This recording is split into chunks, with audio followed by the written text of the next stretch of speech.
Ok, pour 1 million d'euros, quel lit tu choisirais pour pouvoir passer une nuit tout simplement? Donc là, on peut voir directement un lit fait de neige, donc il doit faire super froid à l'intérieur. Juste après, on voit un lit qui est fait de pain. Alors ça doit plutôt sentir bon, mais est-ce que c'est confort? Je sais pas. On peut voir directement juste après un matelas fait d'eau.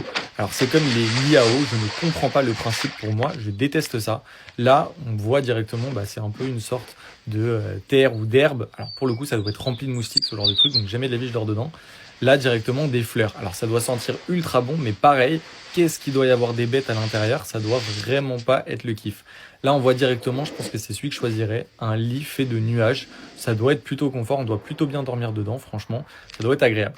Là, bon, celui-là, forcément, on va jamais y aller dedans parce que, du coup, c'est un lit rempli de lave. Ça doit vraiment pas être confort et c'est impossible de dormir dedans. Pareil, Mercure.